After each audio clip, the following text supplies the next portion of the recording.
সুপ্রিয় দর্শক, স্বাগত জানাচ্ছি। মার্কিন আধিপত্য ক্রমেই দুর্বল হচ্ছে এবং বিশ্বের নানা অঞ্চলে তার প্রভাব কমছে। দ্বিতীয় বিশ্বযুদ্ধের পর থেকে একক আধিপত্য বিস্তার করা যুক্তরাষ্ট্র এখন শক্তিশালী বিকল্প জোটের সম্মুখীন। সামরিক সক্ষমতা, অর্থনীতি, প্রযুক্তি এবং কূটনীতি, এখানে একক নেতৃত্ব বজায় রাখা যুক্তরাষ্ট্রের জন্য আর সহজ হচ্ছে না। নানা দেশের আঞ্চলিক জোটের পুনর্গঠন এবং মার্কিন অভ্যন্তরীণ দ্বন্দ্ব তাদের নেতৃত্বের চ্যালেঞ্জ তৈরি করছে। এর মাঝেই নতুন একটা বড় প্রশ্ন সামনে আসছে, এই বিশ্ব কে চালাচ্ছে? এই প্রশ্নের উত্তর সহ মার্কিন আধিপত্যের পতন ও বিশ্ব রাজনীতির পট পরিবর্তনের বিশ্লেষণ নিয়ে সাজিয়েছি এবারের পর্ব। বিস্তারিত জানতে পুরো ভিডিওটি দেখুন। দর্শক, চলুন চলে যাই মূল ভিডিওতে।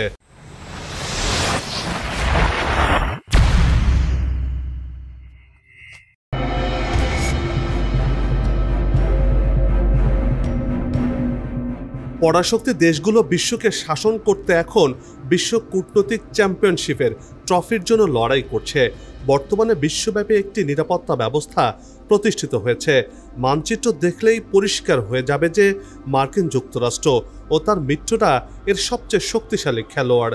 মার্কিন যুক্তরাষ্ট্র দুনিয়ার একমাত্র দেশ যারা পৃথিবীর প্রতিটি কোণে সৈন্য, নাবিক, সামরিক সরঞ্জাম পাঠাতে পারে। তার আশপাশে আর কেউই নেই।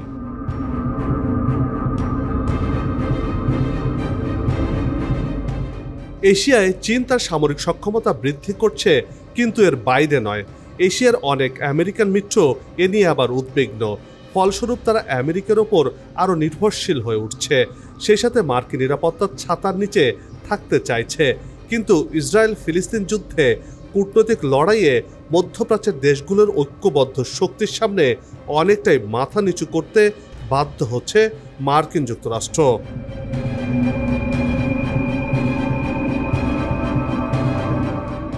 বিশ্বে মোড়লগিরি করতে নিষেধাজ্ঞা হলো মার্কিন যুক্তরাষ্ট্রের এক অন্যতম কূটনৈতিক অস্ত্র। তবে এখন অন্যান্য রাষ্ট্রগুলো বিকল্প বাণিজ্য ব্যবস্থা তৈরি করছে। চীন, রাশিয়া, ভারত এবং অন্যান্য শক্তিধর দেশগুলোর মধ্যে মুদ্রা বিনিময়ে চুক্তি এবং ডলারের বাইরে লেনদেন বৃদ্ধি পাচ্ছে। এর ফলে আন্তর্জাতিক বাণিজ্যে ডলারের একচ্ছত্র আধিপত্য ক্ষুণ্ণ হচ্ছে এবং ব্রিক্সের উত্থান যুক্তরাষ্ট্রের জন্য নতুন চ্যালেঞ্জ তৈরি করছে।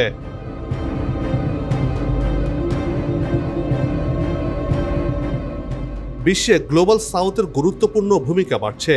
ডলারের বিকল্প মুদ্রার পরিবর্তন এবং নতুন উন্নয়ন ব্যাংক প্রতিষ্ঠার মাধ্যমে ব্রিক্স শক্তিশালী হয়ে উঠছে।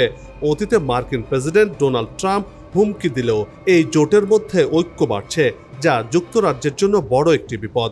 ভারত, চীন এবং ব্রাজিলের মতো দেশের এই জোটে নতুন অন্তর্ভুক্তি যুক্তরাষ্ট্রের জন্য উদ্বেগের বিষয় হয়ে দাঁড়িয়েছে।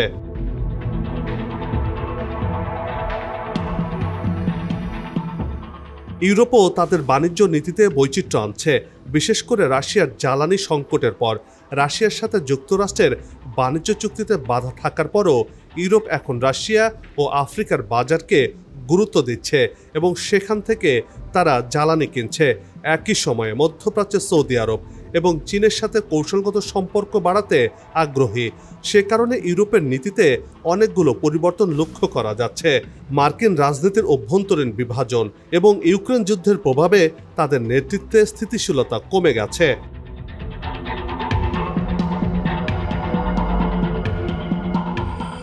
মধ্যপ্রাচ্য ইস্যুতে যুক্তরাষ্ট্রের ভূমিকা বিশ্বব্যাপী প্রশ্নবিদ্ধ হয়েছে, বিশেষ করে ইসরায়েলকে অন্ধ সমর্থন দেওয়ার কারণে। দক্ষিণ এশিয়াতে একচ্ছত্র আধিপত্য বিস্তার করেছে মার্কিন যুক্তরাষ্ট্র, যার মূলে ছিল ভারতের হাত। এখন সেই ভারতই দিক পরিবর্তন করেছে। চীনের সাথে সম্পর্কের উন্নয়ন এবং রাশিয়ার সাথে সম্পর্কের গভীরতা বাড়িয়েছে, যার মাধ্যমে ভারতের কূটনীতিও পরিবর্তন হচ্ছে বলে মনে করছেন বিশ্লেষকরা। ইরাক ও আফগানিস্তানের দীর্ঘ যুদ্ধের পর যুক্তরাষ্ট্র বুঝতে পেরেছে যে সামরিক শক্তি দিয়ে সবকিছু নিয়ন্ত্রণ করা সম্ভব নয়, বিশেষ করে এই এশিয়াতে।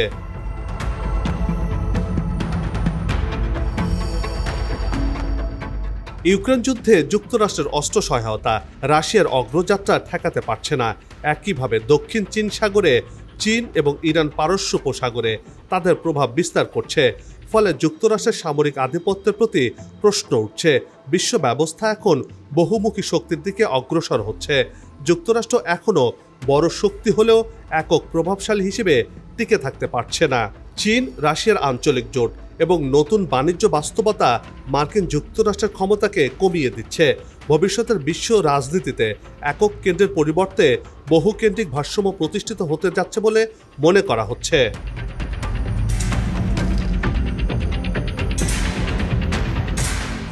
বিশ্ব রাজনীতির এক নতুন সমীকরণ তৈরি হচ্ছে। চীন, রাশিয়া এবং উত্তর কোরিয়া, এই তিন পরমাণু শক্তিধর রাষ্ট্র এক ছাতার নিচে আসতে চলেছে। তাদের ঐক্য পশ্চিমাদের, বিশেষ করে যুক্তরাষ্ট্রের জন্য বড় একটি ধাক্কা। বিশেষজ্ঞদের মতে এই তিন দেশের একত্র হওয়া বা কোনো জোট গঠন করে তাতে সদস্যভুক্ত হওয়া বিশ্ব রাজনীতির পালা বদলের ইঙ্গিত, যা কিনা মার্কিনীদের ক্ষমতাকে খর্ব করে দেওয়ার মতো।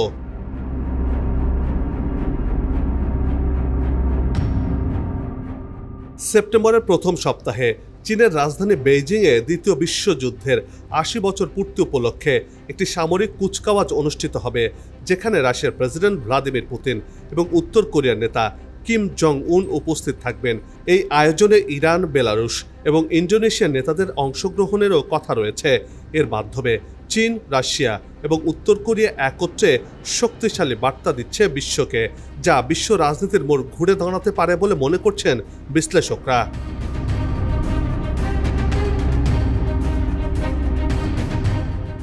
বিশেষজ্ঞদের মতে এই আয়োজনে তাদের ঐক্য এবং শক্তি প্রদর্শন কেবল একটি প্রতীক নয়, বরং যুক্তরাষ্ট্রের নেতৃত্বাধীন পশ্চিমা ব্লকের সঙ্গে এই বিরোধকে নতুন স্তরে নিয়ে যাবে। বিশেষ করে ইউক্রেন যুদ্ধের কারণে পশ্চিমা বিশ্ব থেকে এক ঘরে হওয়া রাশিয়ার জন্য একটি কূটনৈতিক সাফল্য হতে পারে এটি।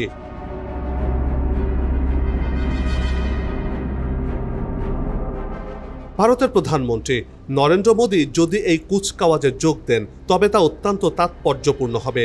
২০২০ সালে সীমান্ত সংঘাতের পর ভারত চীন সম্পর্ক উত্তেজনাপূর্ণ ছিল, তবে সাম্প্রতিক সময়ে উত্তেজনা প্রশমনের উদ্যোগ নিয়েছে দুই দেশ। মিস্টার শি এবং মোদির বৈঠক সীমান্ত সমস্যা সমাধান, বাণিজ্যিক সুবিধা এবং ভিসা নীতি সহজীকরণ নিয়ে নতুন দিগন্ত খুলে দিতে পারে। সেই সাথে দক্ষিণ এশিয়াতে চীন যেমন তার আধিপত্য বিস্তার লাভ করবে, তেমনি ভারত অর্থনৈতিক, সামরিক দিক থেকে এগিয়ে যাবে।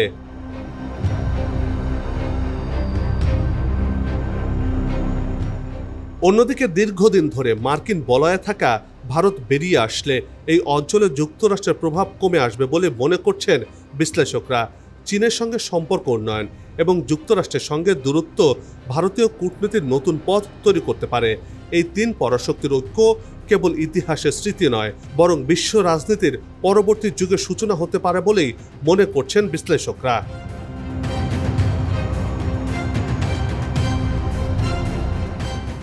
এদিকে চীন সীমান্ত ঘেঁষে এক গোপন পরমাণু অস্ত্রের ঘাঁটি গড়ে তুলেছে উত্তর কোরিয়া। এই ঘাঁটিতে লুকিয়ে রাখা হয়েছে অত্যাধুনিক আন্তঃমহাদেশীয় ব্যালিস্টিক মিসাইল, যেগুলো বহন করতে পারে বিধ্বংসী পরমাণু ওয়ারহেড বা পারমাণবিক বোমা। বিশেষজ্ঞরা বলছেন এই মিসাইলগুলো ব্যবহার করে সহজেই আমেরিকার ভূখণ্ডে কিংবা পূর্ব এশিয়ার যে কোনো স্থানে হামলা চালাতে পারবে উত্তর কোরিয়া।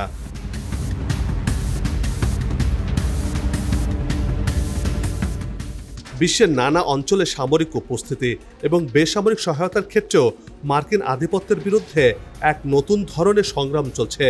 বিশেষ করে আফ্রিকা, ল্যাটিন আমেরিকা এবং এশিয়া প্রশান্ত মহাসাগরীয় অঞ্চলে যুক্তরাষ্ট্রের ঐতিহ্যগত অংশীদারিত্বে ফাটল ধরেছে।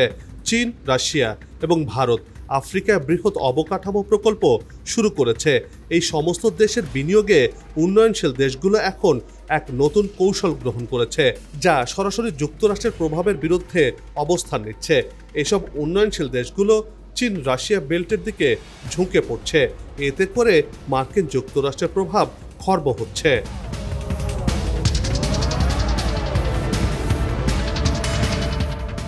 যুক্তরাষ্ট্রের শক্তির বৃদ্ধির জন্য নির্ভরশীল ছিল তার সামরিক গঠন এবং বিশ্বব্যাপী কৌশলগত সামরিক ঘাঁটি।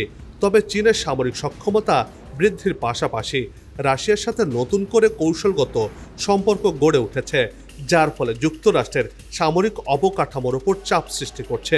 চীন বর্তমানে পৃথিবীর সবচেয়ে বৃহৎ নৌবাহিনী পরিচালনা করছে, যা দক্ষিণ চীন সাগর এবং অন্যান্য সমুদ্রপথে তার আধিপত্য কায়েম করছে, যা দুনিয়ার মানুষ জানে।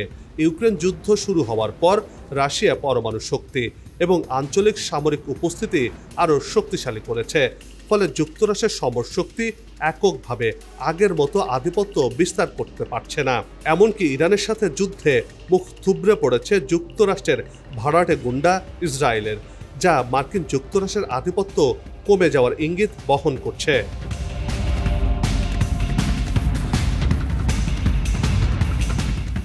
ব্রেক্সিটের পর ইউরোপীয় ইউনিয়ন আরও বেশি স্বাধীনভাবে তাদের পররাষ্ট্রনীতি গ্রহণ করেছে।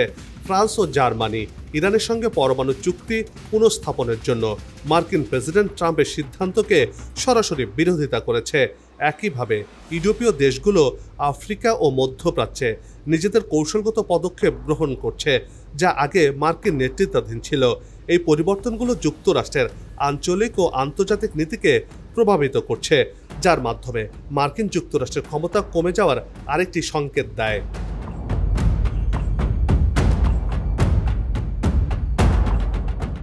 বিশ্ববাজারে শক্তির পুনর্বিন্যাসের প্রবণতা যেভাবে বাড়ছে, তাতে দেখা যাচ্ছে মার্কিন অর্থনীতি আর এককভাবে পূর্ববর্তী যুগের মতো দাপট দেখাতে পারছে না।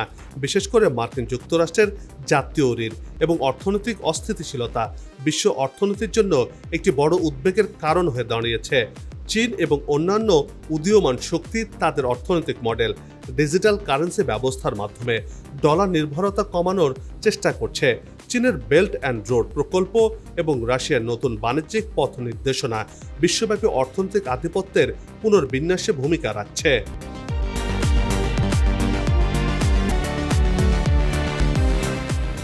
বিশ্ব রাজনীতির পরিবর্তনে মিডিয়া এবং তথ্য প্রযুক্তিরও বড় ভূমিকা রয়েছে। সারা বিশ্বের ডিজিটাল নেটওয়ার্ক এবং সামাজিক মাধ্যমগুলো রাজনৈতিক শক্তির খেলায় নতুন মাত্রা যোগ করেছে। বিশেষ করে চীন এবং রাশিয়া তাদের নিজস্ব ডিজিটাল পলিসি এবং প্রযুক্তিগত উন্নয়নের মাধ্যমে পশ্চিমা দেশগুলোর প্রযুক্তিগত আধিপত্যকে চ্যালেঞ্জ করছে। সাইবার নিরাপত্তা, ডিজিটাল গুপ্তচর বৃত্তি এখন বিশ্ব রাজনীতির একটি অপরিহার্য অংশ হয়ে দাঁড়িয়েছে। এই প্রযুক্তিগত কৌশলগুলো সামরিক, অর্থনৈতিক ও কূটনৈতিকভাবে গুরুত্বপূর্ণ হয়ে উঠেছে, যা চীন রাশিয়ার হাতে চলে এসেছে। এর মাধ্যমে প্রযুক্তি বিশ্বে নতুন করে এই দুই দেশের আবির্ভাব হয়েছে।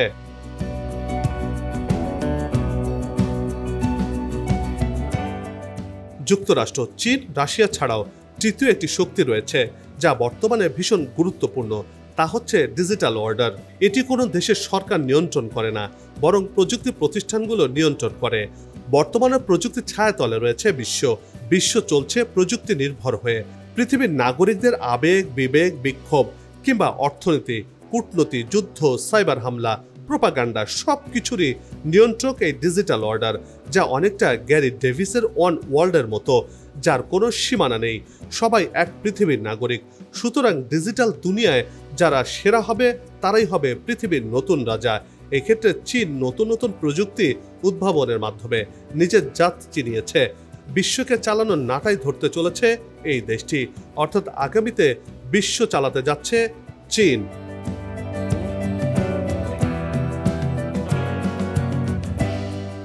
চীন, রাশিয়া ও ভারত একযোগে অনেক ক্ষেত্রে নিজেদের প্রভাব বিস্তার করতে নতুন কৌশল গ্রহণ করেছে। বিশেষ করে এই দেশগুলো পশ্চিমা বিশ্বের ওপর নির্ভরশীলতা কমানোর জন্য নানা উদ্যোগ নিয়েছে। বিশ্বব্যাপী এই পরিবর্তনগুলো মার্কিন আধিপত্যের কাছে এক বড় চ্যালেঞ্জ হিসেবে সামনে আসছে, যার মাধ্যমে মার্কিন আধিপত্য দিনকে দিন কমে যাওয়ার ইঙ্গিত বহন করছে। এভাবে চলতে থাকলে খুব শিগগিরই চীন, রাশিয়া নতুন করে বিশ্ব মোড়ল হয়ে উঠবে বলে মনে করা হচ্ছে।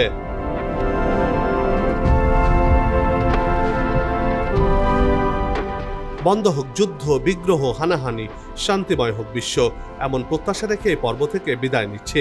তবে যাবার আগে সে একই অনুরোধ, যেখানে সেখানে ময়লা আবর্জনা ফেলবেন না, পরিবেশের ক্ষতি করবেন না, অযথা হর্ন বাজাবেন না। আপনার দেশে সৌন্দর্য রক্ষায় পোস্টার লাগানো থেকে বিরত থাকুন। যদি চ্যানেলটিতে নতুন হয়ে থাকেন, ভিডিওটি ভালো লাগে, তাহলে চ্যানেলটি সাবস্ক্রাইব করে ভালোবাসায় আবদ্ধ করবেন। ভালো লাগা না লাগার বিষয়টি কমেন্টে লিখে জানাবেন।